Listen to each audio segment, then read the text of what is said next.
Okay, today's daf is Tzadi Daled, new Mishnah, Chatzer shenifratza l'reshut harabim.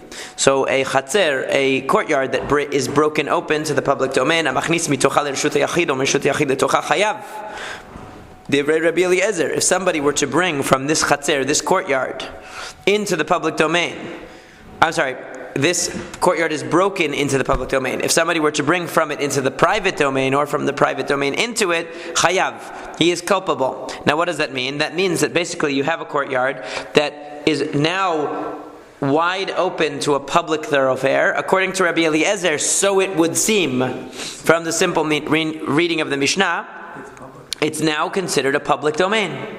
So if you were to take from this courtyard that's open to the public domain to a private domain, let's say to an adjoining courtyard, you'd actually be carrying from a public domain to a private domain. Because since your courtyard is open wide to the public domain, it becomes part of the public domain. That's what Rabbi Eliezer says. The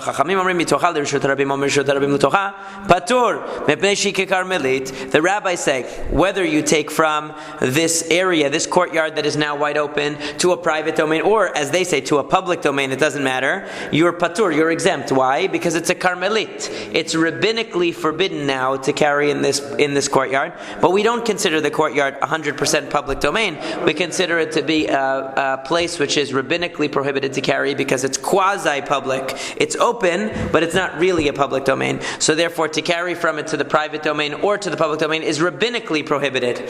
Whereas Rabbi Eliezer would seem to say that you could carry from it to a public domain, no problem. But to a private domain, it would be a problem. So now the Gemara says, Rabbi Eliezer,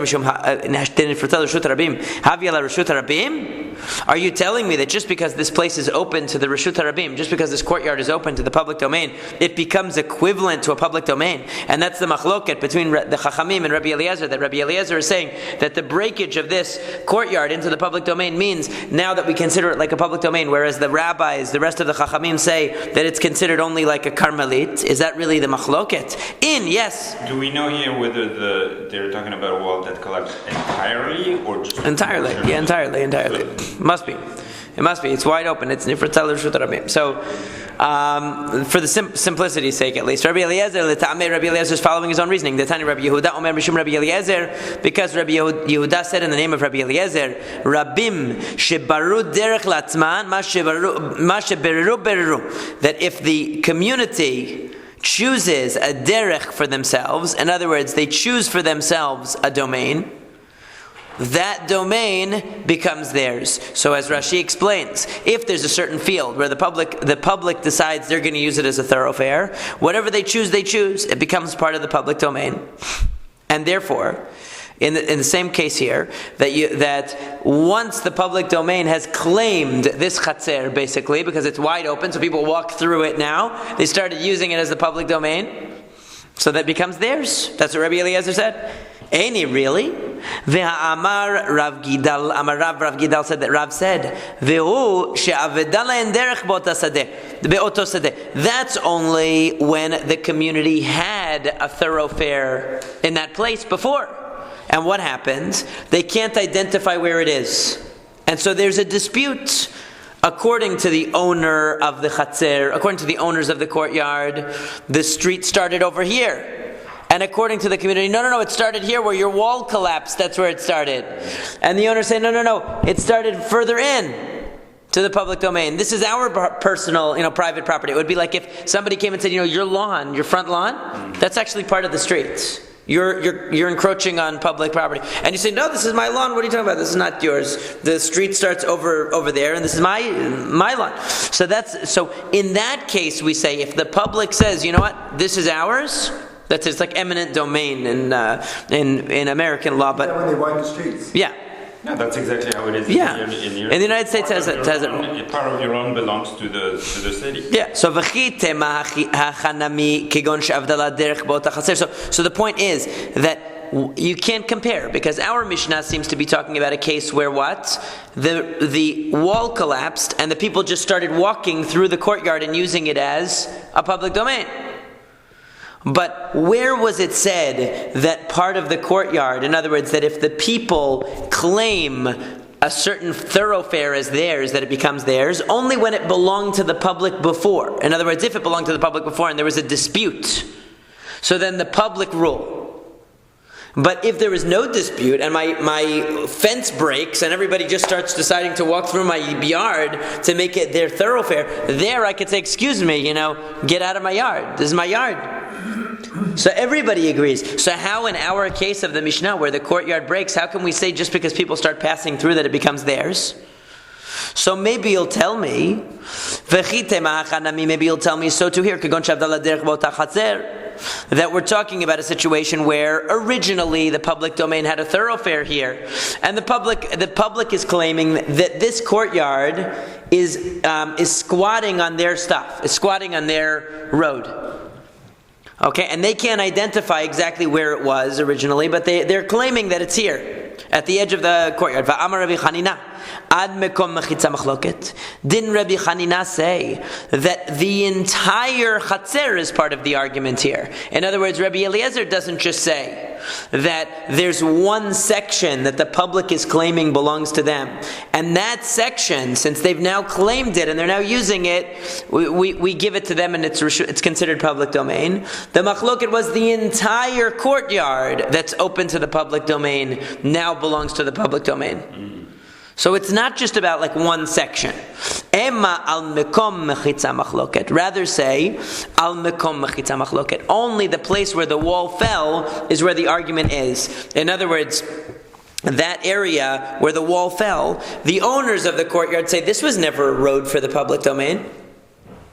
And the public says, no, that was actually our road. Now that it's exposed again, we're reclaiming it. We're reclaiming what belonged to us before. And we're going to walk on it. And because they have an argument, the halacha is that we grant it to the public.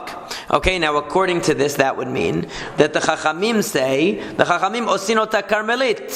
Okay, so the Chachamim say that it's a karmelit, that's considered to be a, even since there is since originally there was so actually we can just read the Rashi what he says. He says she'en makom ha'machitzan nikar u'bnei Reshut HaRabim marchivin Reshut HaRabim letocha b'miktzat. So since the people are basically expanding the Reshut HaRabim into this area that they claim is theirs, so Rabbi Eliezer says now it becomes like the Reshut HaRabim. The Chachamim say, wait, since there's a dispute here, since the members of the courtyard are saying this is ours, and it's not easy access, it's not naturally a part of the thoroughfare, but it's an expansion that the people are expanding into it, that's why we consider it only a karmelit. We don't say that the whole thing becomes Reshut HaRabim. We give it the status of karmelit. What is the doubt as to where the delineation is that makes it that some say, okay, well, it's either a karmelit or it's completely Reshut HaRabim or it's not affected at all. In other words, the fact that there's a doubt. In other words, if there was no doubt, right, and there was no wall, but there is a imaginary delineation, then there would not be a problem. Then it would definitely belong to the public, you mean? Or it would belong to the private? Either or. In other words... Oh, you mean if there wasn't a question, right? If there wasn't a question. Right. If there was Okay. no question, then there Right. would be no problem. Right. It seems to be that this case is specifically where there was because the point is that you can't just have my fence broke and now the public claims my front yard as part of the sidewalk. You can't have that. That wouldn't make any sense. So it has to be that my fence collapsed and all along they were saying that I actually fenced in something that belonged to the public. And that was a matter of dispute. And now it's exposed to the public, so the public is starting to use it. But I'm resisting. I'm saying, no, this is mine, get off my property. So the question is, do we look at that as just the Reshut HaRabim? The Reshut HaRabim has usurped it, has taken it? Or do we say that since it's still, in a way, from the perspective of the courtyard, that's ours? We're claiming that that's ours, so that limits the status of that area, and it's still quasi-private, and we say it's a karmelit, it's not a Reshut HaRabim. Doesn't a courtyard have to have a wall to be a courtyard, isn't it? Yeah, but it broke. So inside the courtyard, you have other issues. You have other issues with carrying in there. Everybody agrees. Everybody agrees, according to this interpretation, that inside the courtyard is a karmelit because you can't carry in there. It's only walled on three sides. Right. Because one side open. That's another. Right. We're saying where is it that Rabbi Eliezer says is considered actually Reshut HaRabim? Okay. So in other words, it's still his property. It's right. Still the house owner's property. The house owner's property. Yeah, of course. Even though it's not. But they're disputing that edge. He's saying that that's mine. They're saying it's theirs. Okay. So let me just clarify. The best that this can be is a carmelit. The courtyard itself. It has no longer the ability to become a reshut yachidor or a place where they can carry in the courtyard itself. No, because it's wide open. Right. So it's the only thing that it can be is a carmelit. At the worst, you would. At the worst, right. It's not a courtyard. It's not right. Not a courtyard. Okay. Well, it's lacking something because it's missing. It's not fully enclosed, so it would need to be fixed. Right. So the right. So that would be the machloket according to this. Another possibility in interpreting the machloket is that they're arguing just about the general question of tzidei reshut harabim, things that are on the side of the reshut harabim. So as Rashi says, le'olam keshem b'shemikomot mechitzot nikarot. That we're talking about where it's clear what the delineation is, but still, since it has fallen and now it's accessible to the Reshut HaRabim. In other words, it's not a question of ownership so much, but it's a question of accessibility. Since this is, in other words, normally you walk on the sidewalk, sometimes people they walk on the grass. Right? That's right next to the sidewalk, it's right there, right? So that's like Tzidei Reshut HaRabim. Or you might say the sidewalk itself could be in a way tzidei reshut harabim, because basically it's right on the real reshut harabim is, let's say, the road, and you're on the sidewalk. So there's a tzidei reshut harabim means what's adjacent to the reshut harabim. It's not as easily accessible or usable as the reshut harabim from the reshut harabim, because you can't drive on the sidewalk, let's say. But you could, but it's not easy to do so. You could pop up onto the sidewalk and park there. People used to do that occasionally. They're not really supposed to, but you could. So tzidei reshut harabim is a general machloket. The Rabbi Eliezer savar tzidei reshut harabim k'reshut harabim damu, v'Rabbanan savar tzidei reshut harabim lav k'reshut harabim damu. This is a general machloket throughout Masekhet Shabbat. Also, whether we treat these kind of sides of the reshut harabim like the reshut harabim itself, they're not the easily accessible thoroughfare, but they're right off of it. Okay, so if that's the case, though, and basically since the wall collapsed, the Reshut HaRabim now has an additional kind of, people who are walking in the Reshut HaRabim can walk on this rubble and cut the line. They can use it as the HOV lane or something, to get around I don't know. They could use it. So Reshut HaRabim. So if that's the case, it should probably say de'alma. So if the de'alma. So if so they should argue really about Reshut HaRabim in general. Tzidei Reshut HaRabim in general. Why are they talking about a case where a wall of a chatzer collapsed?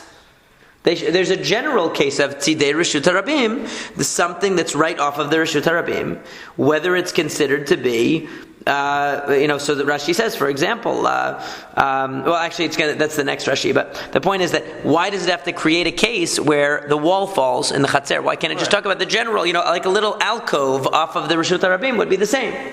Why does it have to be a courtyard that's wall has collapsed? So the Gemara answers that if they were to argue about a general case of tzidei reshut harabim, and it should say de'alma again, hava amina amrinan, I would say ki peligei rabbanan alei Rabbi Eliezer hani meleheched ikachifufeh aval echad lekachifufeh ema module kamashmalan. So you might say that when do the rabbis argue with Rabbi Eliezer? That's only when there's chifufeh. Chifufeh means that there's some kind of a structure and obstruction there. Okay, we'll read the Rashi in a second. But where there's no obstruction, they would agree with Rabbi Eliezer that it's considered part of the Reshut HaRabim. So if you look at the Rashi on the side, the ikachifufeh says Stam tzidei Reshut HaRabim ikachifufeh noatzin yetedot avanim gedolot samuch lakotel. That basically normally, let's say you have a wall that's along the Reshut HaRabim. So normally, what do they have? They have some kind of a buffer, like it's like on the highway. They have sometimes those buffers along so that you don't bang into the wall, the divider in between, because that would be much worse than banging into, let's say, the softer divider that's on the side. So they would have something like that, shelo yaziku kronot, so that the people who are on wagons or whatever won't bang into it. That little area between the Reshut HaRabim and, let's say, the cones that are set up and the wall, that area between the cones and the wall is tzidei Reshut HaRabim, the side of the Reshut HaRabim. But usually it's divided off from the Reshut HaRabim itself. Uvehahu hava amina hu deplige Rabbanan v'amru lav Reshut HaRabim v'asu letaltel mitochol Reshut HaRabim mishum dika hefsek v'lo ailei ba'arabim le'edya aval hacha ema modulei. So in other words, what you might say is, there when there's like an actual barrier, it's a small barrier, but there's some division between the main thoroughfare. It would be like the sidewalk. There's a bump there. There's something there that actually you see that divides between the thoroughfare and the Tzidei Reshut HaRabim. There we would say, the Chachamim, that's where they say Tzidei Reshut HaRabim is only a Carmelit. But where there's nothing dividing between the two, like here, the wall fell down. All you have is dust on the ground and some rocks. You could walk right over it. There's nothing blocking you from getting into that area. You can go right into the courtyard. You can use it as a cul-de-sac or something. You can walk in the courtyard now, no problem. Use it as as another part of the Reshut HaRabim, and there's no barrier on the edge. So you might say that in that case they might agree with Rabbi Eliezer, because look, there's literally no physical demarcation between the Reshut HaRabim and this area of the courtyard, because the wall has fallen. So therefore they didn't want to use the typical case and just say, well, they argue about Tzidei Reshut HaRabim, because Tzidei Reshut HaRabim usually means an area that's actually delineated in some way. Here there's nothing delineated. What makes it Tzidei Reshut HaRabim, the side, is that it's off the path. You turn, it's not on the normal thoroughfare, it's off the path of the Reshut HaRabim. But there's no physical distinction. So now the Gemara says, Vaha mitocha ka'amar. But it says, mitocha. In other words, what did Rabbi Eliezer say? What did the Chachamim say? Rabbi Eliezer says, mitocha. Okay? If you were to carry from inside the Reshut HaRabim to a Reshut HaYachid, implying that Rabbi Eliezer is not just talking about the end of the courtyard. He's not just talking about the makom, the place of the wall where it fell that's right next to the Reshut HaRabim. He means the entire courtyard is a Reshut HaRabim. Okay? So, because he says mitocha, from inside it. So the Gemara says, no, because aideh de'amor Rabbanan mitocha, amar iunami mitocha. That since the rabbis say mitocha, they talk about carrying from inside the courtyard to somewhere else, being prohibited, but only rabbinically. He uses the language mitocha also. But really everybody agrees that inside the courtyard would be a Carmelit. It's only that area of the wall that's totally flush with the Reshut HaRabim where Rabbi Eliezer is coming along and saying that it should be considered a Reshut HaRabim. And now the Gemara says, V'Rabbanan Amar Rabbi Eliezer Tzidei Reshut HaRabim Umahadru le'inu mitocha. But the rabbis, if Rabbi Eliezer is just talking about Tzidei Reshut HaRabim, he's just talking about that area that's right next to the Reshut HaRabim. In other words, that edge of the courtyard that is now exposed, not inside the three walls, the edge of it, where the wall actually fell, the space where the wall originally was, and now it's just flat ground. If that's all that they're talking about, why did the rabbis change the case? Rabbi Eliezer is talking about one area, they're talking about the entire courtyard. Because from the language of the Mishnah, it does sound like the entire courtyard. It says mitocha, from inside it. Right? So why do the rabbis use that language? If nobody means it literally. Okay, so why are they using it? So the answer is, this is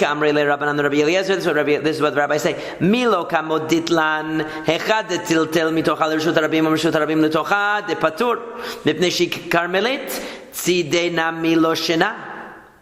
Rabbi Eliezer states, so the rabbis, why did they use the case of inside the courtyard if that's not really under dispute? You're telling me that's not the dispute. Rabbi Eliezer would never say that inside the actual three walls of the courtyard is really a Reshut HaRabim. He only says the edge, that's where the wall once was. So if that's the case, what are the rabbis saying? They're saying, don't you agree with us at least that inside the courtyard is a Carmelit and not a Reshut HaRabim?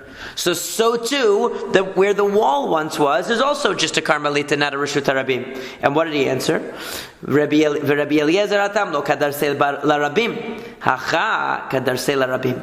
There's a big difference because now that the wall is fallen, people are actually going to walk here as part of the thoroughfare. It's been expanded. It's like you added another lane to the road. But people are not going to go into the courtyard, into where the houses are. They don't need that. How's that going to benefit them to go around in the courtyard? It only benefits them to now have an expanded road. The road has become wider, that's all. So from that point of view, the Chachamim are saying, so that's why Rabbi Eliezer differentiates between the courtyard itself and the edge of the courtyard. And okay, we don't need this case. Yeah, this just shows you the. Yeah, I mean, I guess you could see here. Here's where it's broken into the Reshut HaRabim. So right here, in other words, the wall is now open, and people can use this as kind of a lane. But they're not going to go into here. They're just going to walk here, and they might go in here to pass somebody on the road. You know. So the difference between the Chachamim is the definition of the thickness of the wall. He's saying that thickness of the wall area is going to be now given to the Reshut HaRabim. Right, and the Chachamim are saying that that's a Carmelit also. Yeah, that's the machloket in general. But inside, everybody agrees it's only a Carmelit because it's not part of the easy access of the Reshut HaRabim. Now the Mishnah says Chatzir shenifatzal Reshut HaRabim shtei ruchotea. You have a Chatzir that's broken on both sides. It's wide open on both sides. V'chein bayit shenifratz mishtei ruchotav, and also a house that's broken on two sides out of its four walls are broken. V'chein mavoy shenitlu korotav or lechayav, and similarly a mavoy that has its korot, its korah or its lechi removed, right? That's what permits you to carry in the mavoy. They're removed. So what happens? Mutarim beoto Shabbat v'asurim latil lavo. They are permitted to carry in that house or that courtyard for the rest of that Shabbat, but before next Shabbat you better fix it. Since it was permitted at the beginning of the Shabbat, we extend the permit for the whole Shabbat. But that doesn't mean that by next Shabbat you can use it. And that's the Rabbi Yehuda. That's what Rabbi Yehuda says. Rabbi Yossi Omer, Im mutarin leoto Shabbat, mutarin latil lavo, v'masrin latil lavo, asrin leoto Shabbat. Rabbi Yossi says no. If you know you're not going to be able to use it next week, that means it's no good. That means it's no good right now. So you can't use it now either. So that's the machloket. Do we say with regard to mechitzot? In other words, everyone knows that with regard to eruvin, if you make an eruvei chatzerot and new people come, or the bread gets lost, or whatever, you made an eruvei chatzerot for that Shabbat, it lasts for the whole Shabbat. But when it comes to mechitzot, walls, if the walls fall, Rabbi Yossi says, here, that's the question. Rabbi Yehuda says, similarly, if this place was defined as Reshut HaYachid before Shabbat, it's a Reshut HaYachid for Shabbat, even if the walls collapsed. Rabbi Yossi says no.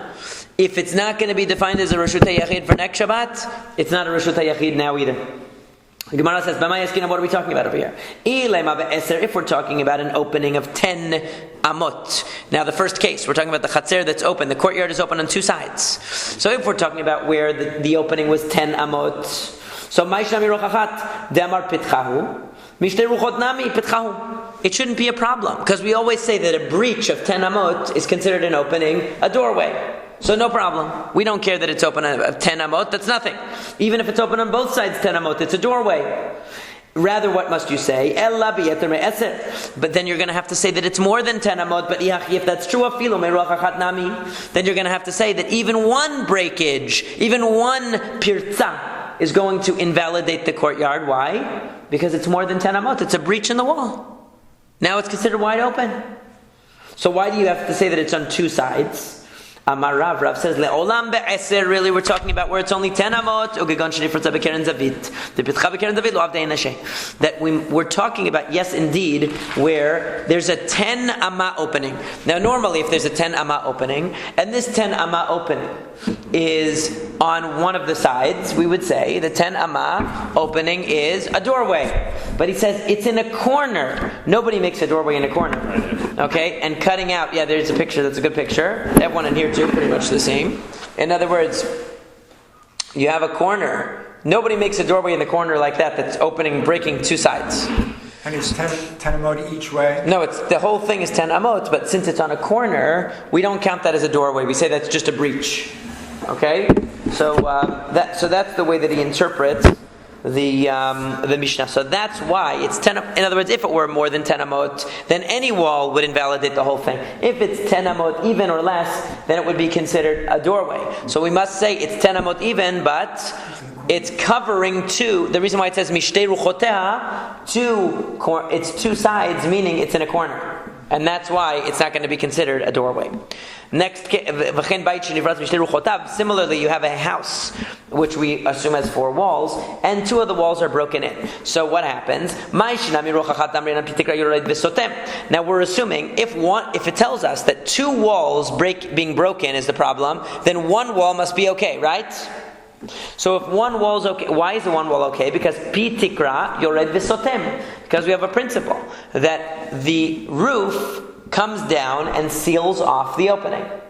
Right? We always say that. So even if you have 3 walls intact, the 4th wall is created because the edge of the roof we imagine as if it lowers to close the open space. But if that's the case, why can't we say the same exact thing with 2 sides? Let's say 2 sides of the house, 2 walls of the house are broken. We'll say that we imagine the roof as if it encloses those 2 sides. Amrei Dvei Rav, Mishmei de Rav. The Yeshiva of Rav said in the name of Rav, Kegon Shenifratz Vekeren Zavit, we're talking about a case where the breakage is in the corner, again, and Vekeruyo Ba'alachson, and the roofing is on an angle, it's on a diagonal. Deleka lememar pitikra yored v'sotem, that we don't say pitikra yored v'sotem. We cannot lower the roof in this case. Why not?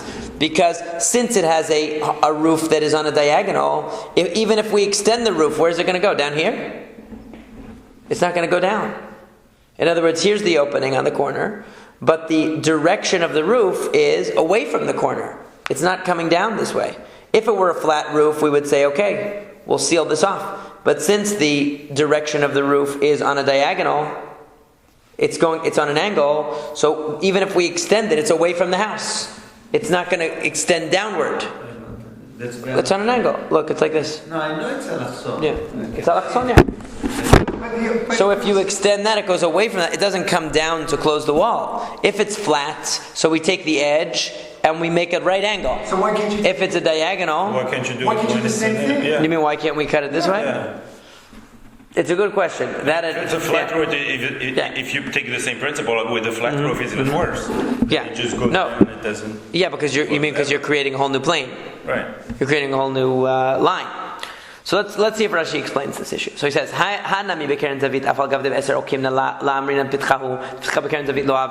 he has to say that the opening is in the corner again, even with a house. Why? Because if it's not in the corner, like we said before, then one opening of more than 10 amot would invalidate the whole house. If it's 10 amot or less, we would normally say it's a doorway. So we must be talking about where it's in a corner again, right? That's the only time where knocking out 2 would be any different than knocking out only 1. Right? So therefore you have to have a corner being broken.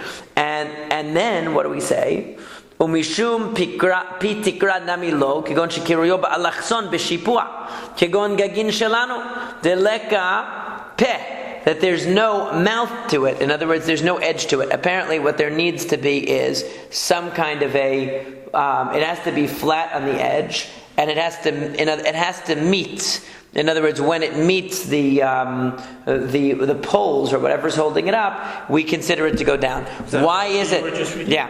So why is it that it can't? Why is it that it can't curve around when it's in a diagonal? It doesn't really explain that, but I guess it's a halacha Moshe Misinai. The halacha Moshe Misinai is that it only goes in the one way. It only goes when it's a flat roof and it's perpendicular to the walls, and then the walls are enclosed. Why that is, I'm not exactly sure. We could be talking about even where the opening is more than 10, but so then why are you specifying? Why does the Mishnah specify that the house is broken on 2 walls? 1 wall would also ruin the entire enclosure of the house if it's more than 10 amot. Mishum bait, because of the case of the house. In other words, he's talking about both the chatzer and the house, Shmuel. So, it's because of that. But same question. So, same question. So, same thing.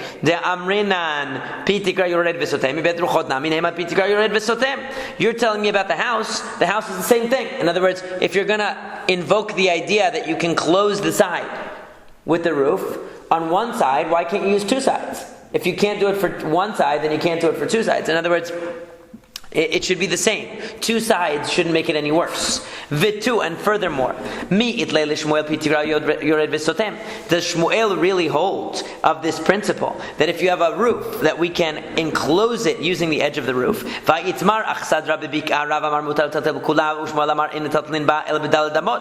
We said earlier, a couple of dapim ago, that there's a big machloket between Rav and Shmuel. If you have an achsadra, you have this sort of a portico, whatever they call it, or these poles. Okay, you have a set of poles that are mostly space, and there's a roof over them, but there's no walls. So Rav says, you know what? We just view the roof that it encloses all the walls. And Shmuel said, no, it doesn't work like that.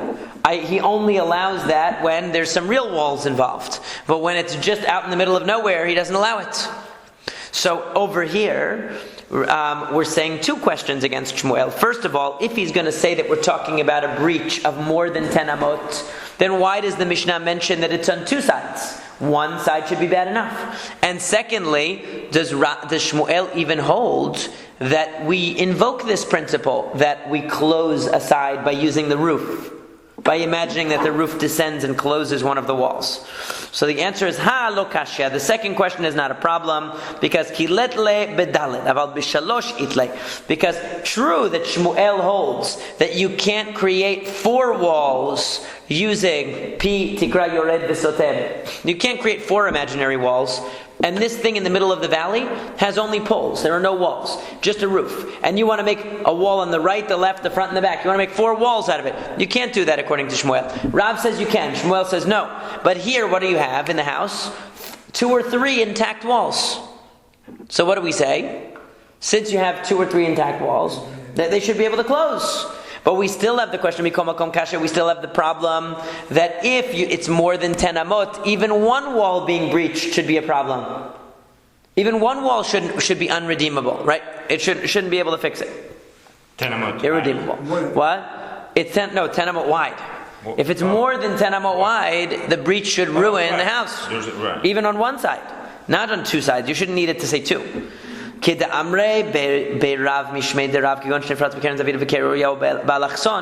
you know what? The Gemara says, just like the yeshiva of Rav proposed a case that's not explicit in the Mishnah, their case was that the breach is in a corner and the roof is on an angle, right? It's on a diagonal. So too, Shmuel will say,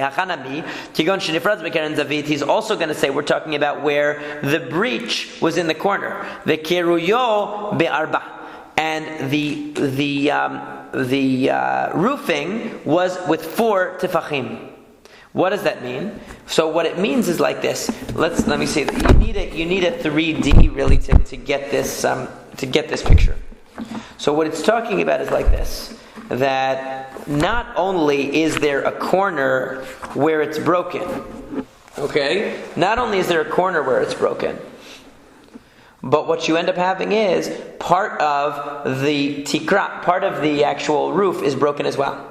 So actually what you end up having is 4 sections. Because of the way, in other words, an L shape is cut out of the roofing as well as the corner being broken. So what ends up happening? What ends up happening is in order to enclose this, you would need 4 imaginary mechitzot to go down. 1, 2, 3, 4. Because if you imagine the way that it's cut, it's made like 2 L's connected to one another in the roof. So you would need to cover this 4 tefach wide piece, this piece, and this 4 tefach wide piece. This is illustration number 342. It's really indispensable for understanding.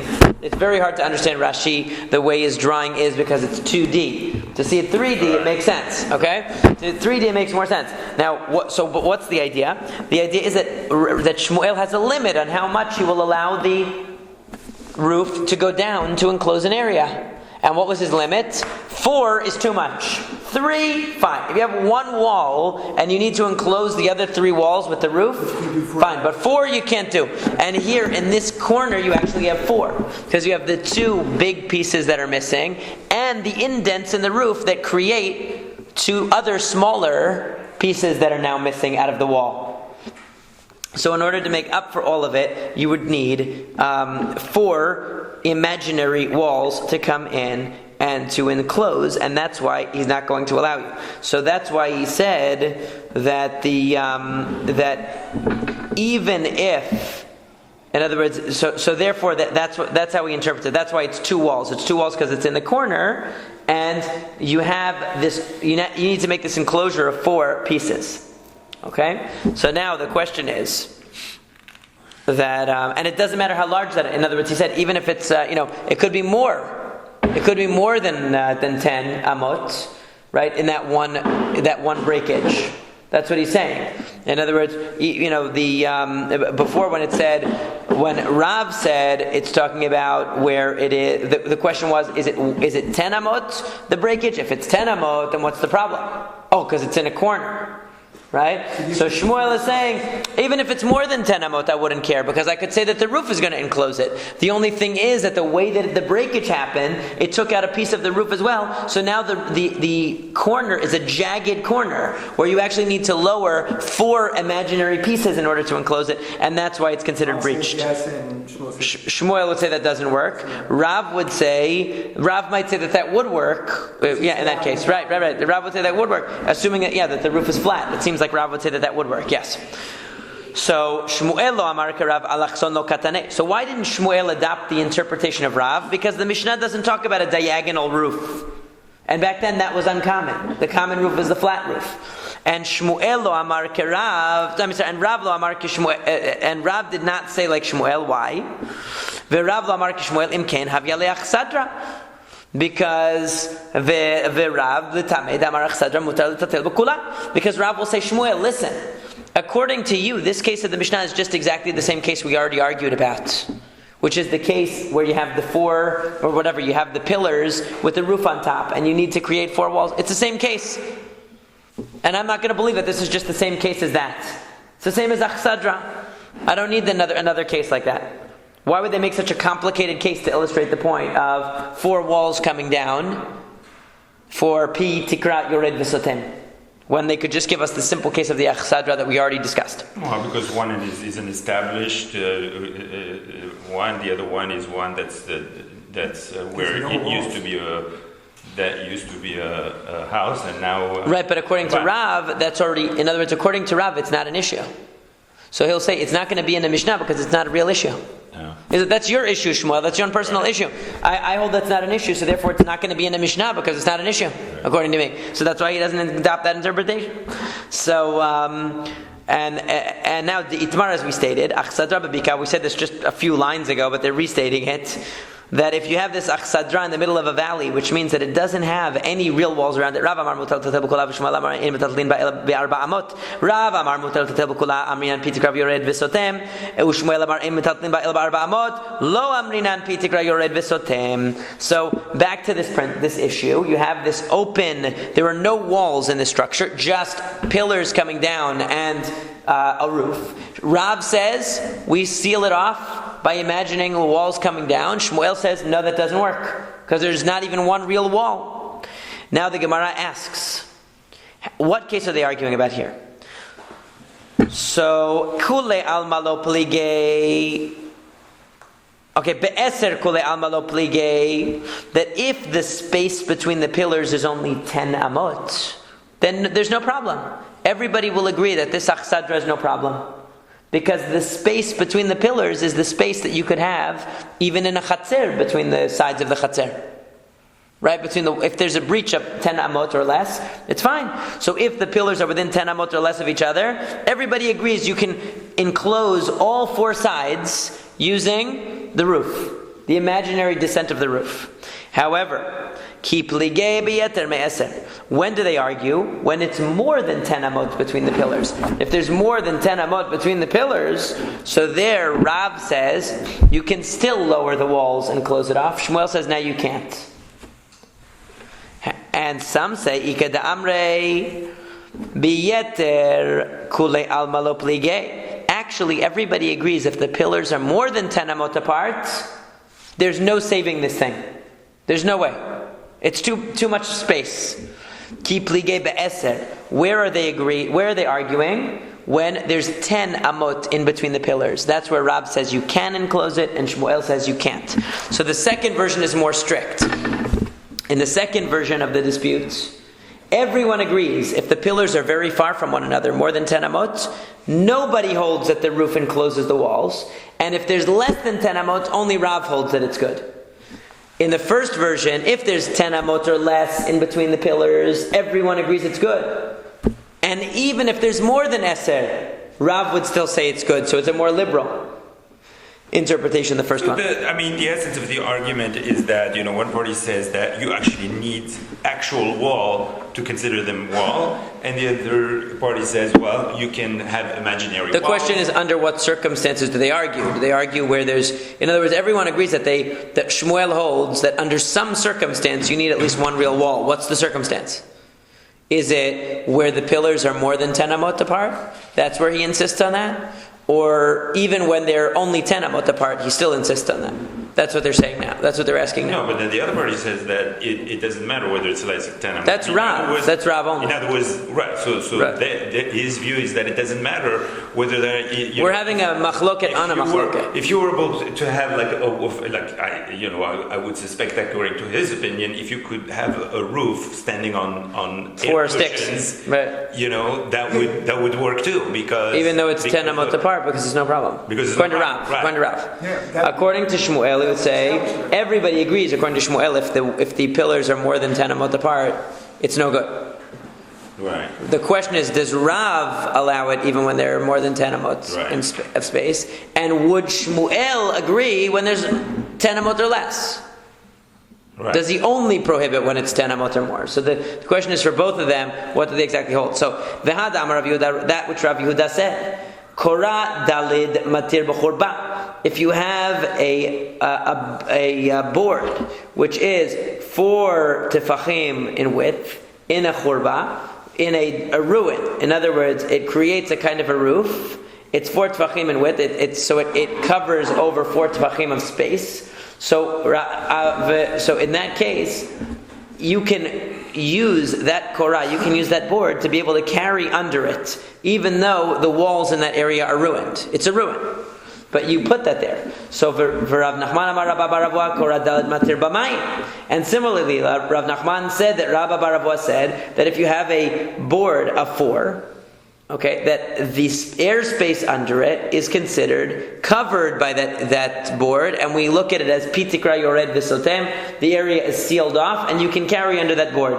So lehachli shana. So Mani, who is this following? Lehachli shana da'amrat be'eser lo poligei be'eser v'divrei hakol. So if you say that there's a case in which even Shmuel agrees that you can use just a roof is enough. And that's the case where the space between the pillars is more than 10 or less. 10? That even Shmuel allows it. Right. Okay, so then this could follow even Shmuel. If there's less than 10 amot in between whatever this board is resting on. However,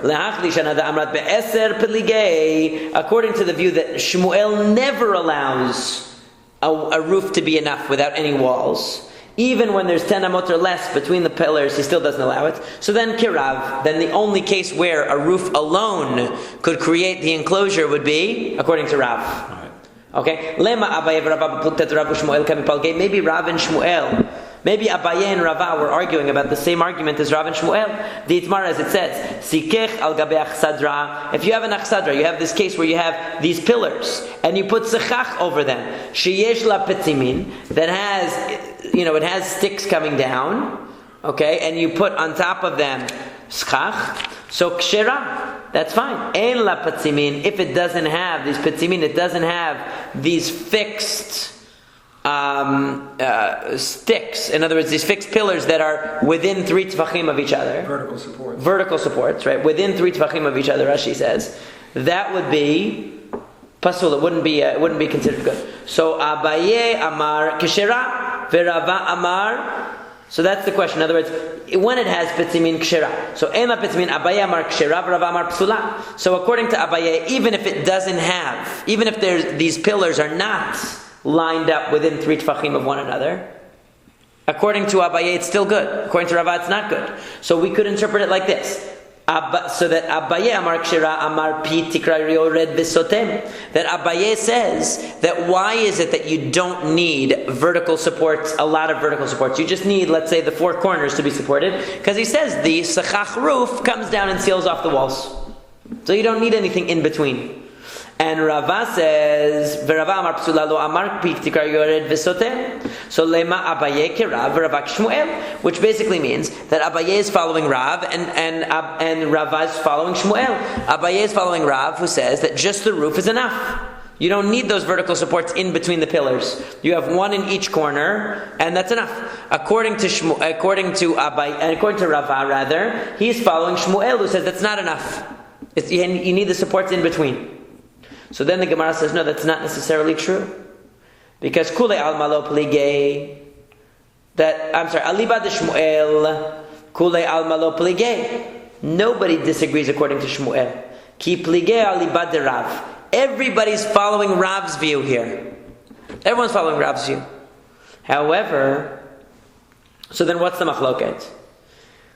Abaye, so how does that work? Abaye Kerav. Abaye is saying the simple interpretation of Rav, which is that Rav would hold that just the corner pillars is enough. That's all you need. And Shmuel Rava says no. Ad kan lo ka'amar Rav hatam ela dahane mechitzot lach sadra avide avalacha dahane mechitzot lav suka avide lo. That Rav says, wait a second. Rava says, how far are you really going to extend the principle of Rav? You can only extend it so far. It's one thing that Rav says that fine, that when you have a structure that has a roof, and that structure that has a roof has four supports in the corners, that we say that the roof it descends and encloses the entire place. Fine. But here we're talking about where you just have four pillars and they don't even have a roof because you're putting sechach over it. So those pillars weren't put there to be part of the sukkah to begin with. So we can't, first of all, say now we're going to make these pillars part of a sukkah, and we're going to make the sechach on top, and now we're going to extend the sechach edge to make the rest of the walls. Because even these pillars weren't put there to be mechitzot. They weren't put there to be part of a sukkah.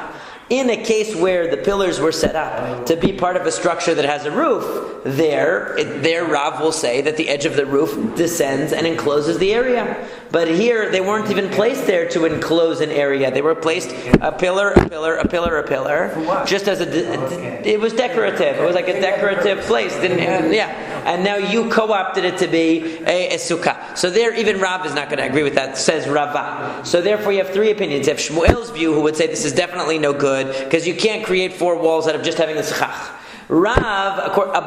Abaye takes the simple reading of Rav, which is that it would be good. You can put the schach, and the schach descends, and it makes the four walls. But Rava comes along and says, wait a second, you can't stretch Rav that far. First of all, you're going to make these pillars into mechitzot, which they never were, and then you're going to create imaginary enclosure from the edge of the schach. That's another step. So that's two things. That far, we're not going to go, even according to Rav.